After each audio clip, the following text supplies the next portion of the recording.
Hello, all you beautiful people.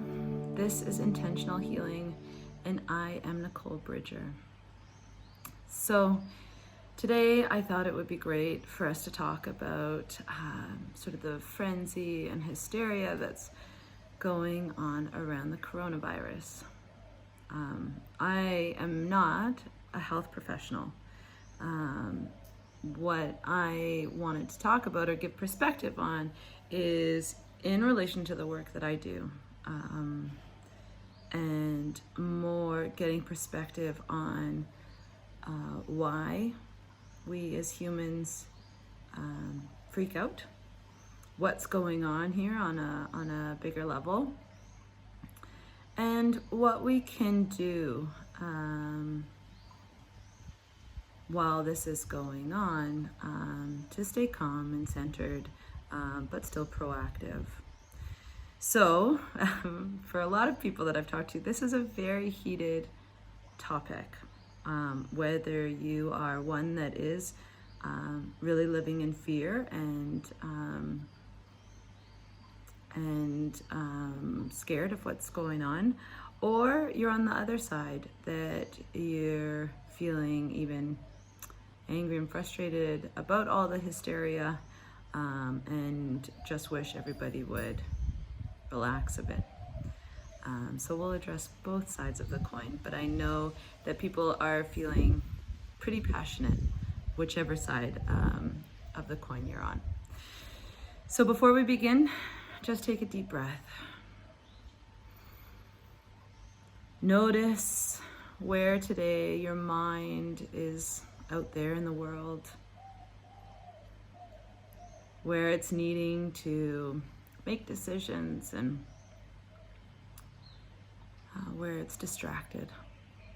And with that deep breath, just calling in all of that thought energy into your body for these next few moments together. All of those things will still be there when we're done. And when you feel ready, coming back. So, first of all, again, I'm not a health professional. The perspective that I'm offering today is in relation to the work that I do around mind, body, spirit medicine. This, for me, is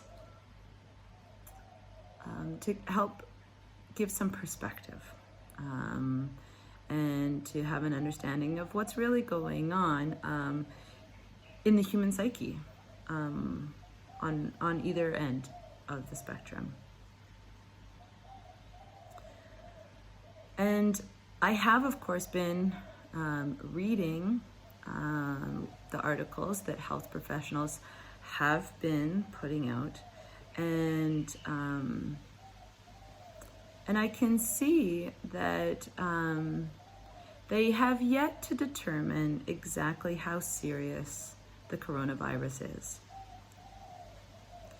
They have not yet been able to do enough testing to give an accurate percentage of those people infected, what is the accurate percentage that are fatal.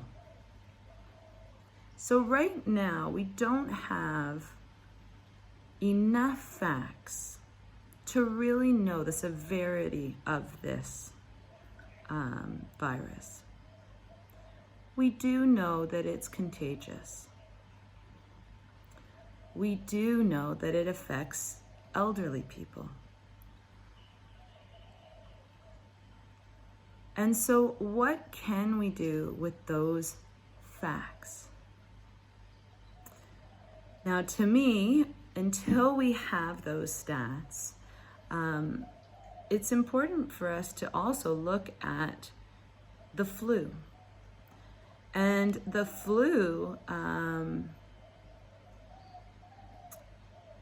actually is fatal to, depending on the year, but anywhere from 300 to 500,000 people a year, which is a considerable number. And we don't yet know if the coronavirus is significantly more fatal than the flu. So we will wait to find out. So what are health professionals saying? They're saying no need to panic, to stay home if you're feeling sick. If you have any symptoms, avoid contact with other people. The biggest thing that we can do is stop the spread of the virus. And how do we do that? When you're sick, stay home, self-quarantine. They're saying if you've been traveling to affected areas, self-quarantine for 2 weeks.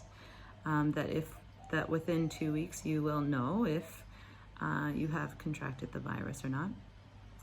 And if you are healthy and out and about, wash your hands and refrain from touching your face. So I recently just traveled to Kuala Lumpur. I just got back 2 nights ago. And so I had the opportunity to go to the airport and travel from Bali to Kuala Lumpur. And of course, everybody is kind of freaking out about it. Everyone's wearing masks and just generally talking about it.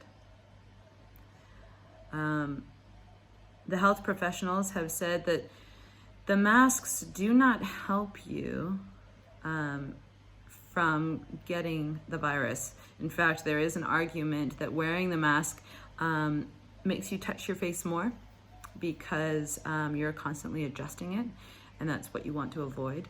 The masks are useful if you have a cold or a virus, because when you cough, the phlegm from your mouth is held in and it doesn't go and then reach someone else. This is a skin-to-skin contacted virus. It's not airborne. So you need to somehow touch where the virus is. Perhaps somebody who has the virus coughs in their hand and then their hand touches the surface. You go and touch that surface and then touch your face.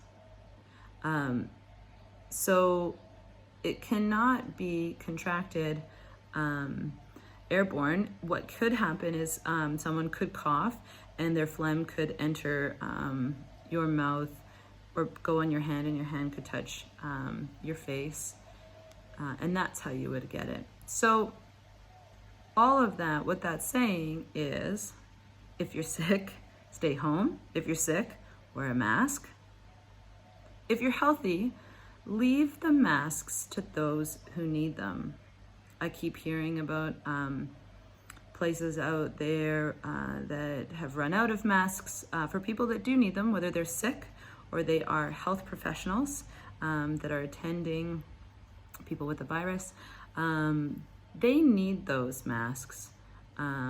Even the just health professionals that also might be sick. They need to contain the virus within them. So those factors, as well as, again, washing your hands and don't touch your face, which is actually quite tricky because we touch our face like 50 times an hour, apparently. So that is essentially the advice from the health professionals. So now I wanted to give a little lens on why are people freaking out. So I want to explain to you something called the circle of influence. We all have a circle of influence. What's within our influence are things that we can affect, can change, can control. So things like what we choose to eat, the relationships with our family, our direct contact with people that we work with, Things like that are within our circle of influence. We can create change in those areas. So pertaining to the virus, what's in our circle of influence? Well, we can stay home, we can wash our hands, we can be educated on what's happening, and we can remain calm. What's outside of our circle of influence? So things like global politics, where we don't have direct influence. Things like what's going on out in the world that we cannot control directly is outside of our circle of influence. So what's happening right now is that often people can, out of fear, want to focus on the things that are occurring outside of their circle of influence. So remember, in the work that I do, whatever you focus on will grow. If you focus on panic, feeling out of control, feeling like a victim to what's happening, then this will grow. Your fear will grow. And that is what creates hysteria. People lose their centeredness and begin to feed the fear that actually thinks that being in more fear will somehow will somehow protect you. So it's a tricky thing in your mind, because when that part of your brain is being activated, asking it to stay centered and calm does not feel safe. In fact, people often feel like when they are afraid of something outside of their circle of influence, that they feel helpless, that somehow doing nothing is irresponsible. And somehow being super stressed out and fearful is doing something. They feel helpless, and so they start to focus on stressing rather than focusing within their influence, their circle of influence. When we are coming from that place of fear, no amount of worrying and control will ever satisfy that part of your brain that's in fight or flight. And that is when hysteria occurs. People get so stressed out that nothing will calm them. And you see reports of people, attacking Chinese people, just completely from the wrong side of their mental state. Not wrong side, but from this place of such fear, they allow that part of them to take over, and it's not reasonable, if that makes sense. And nor can they even reason with that side of themselves. So if we start to understand what's going on with people, why are they getting so terrified, you can see it as a kind of addiction, actually. When people feel helpless and they're in such a state of fear, that the worrying becomes addictive, the stress becomes addictive, and you are artificially soothing the fear mind. Well, if I just worry a bit more, or if I just go and buy as much toilet paper as I can, somehow I will soothe this part of me that is terrified. So if this is you, if you're in a state of feeling terrified, taking a moment to just take a deep breath and recognize that you are not in this moment actually in danger. Your life is not being threatened. Taking a deep breath and asking yourself, what is it that I'm really actually afraid of?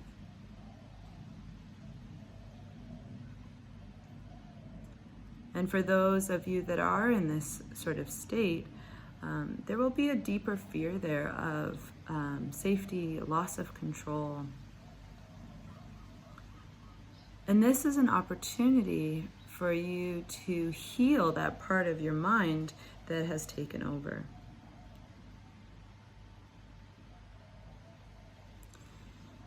Now, I also want to touch on those of you that are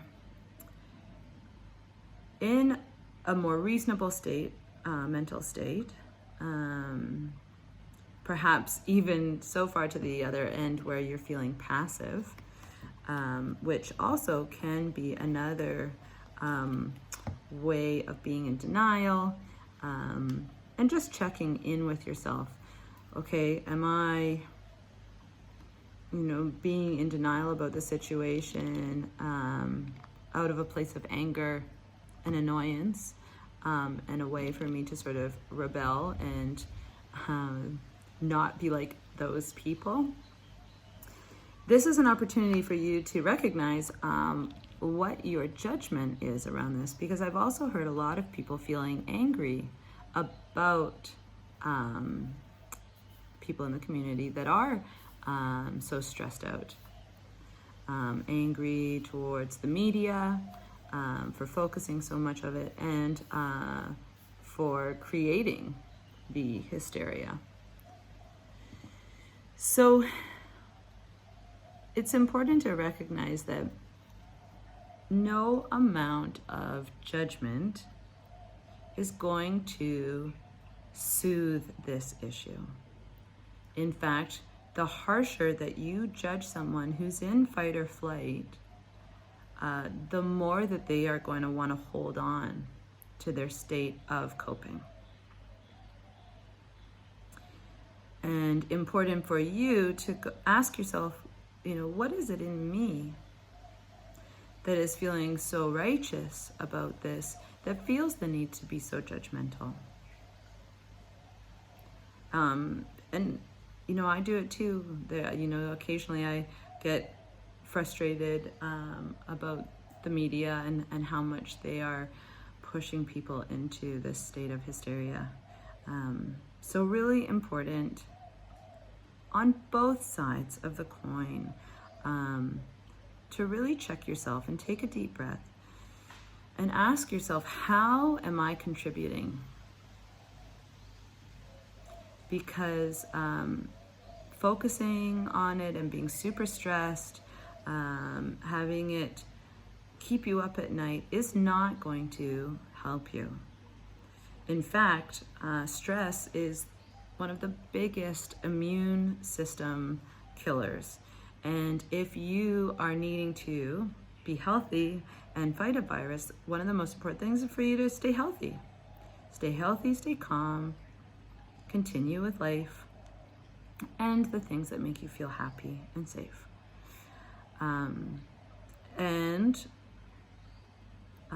To check yourself if you're on the other side of the coin, where you're feeling angry, judgmental of those in hysteria, angry at the media, to ask yourself, how am I contributing right now? Because being judgmental on an energetic level is not helping this. It's actually holding it fast. So what can you do is, again, take a deep breath. Know what's within your circle of influence. Washing your hands, staying home. And energetically, as I always say, come at this with a sense of compassion and curiosity. compassion towards others for whatever way they're handling this situation. No big deal on either side of the coin. And curiosity within yourself, noticing your own reaction to the situation, and asking yourself, what is it really in me that is causing me to have this reaction? Whether it's driving you into deep fear or judgment.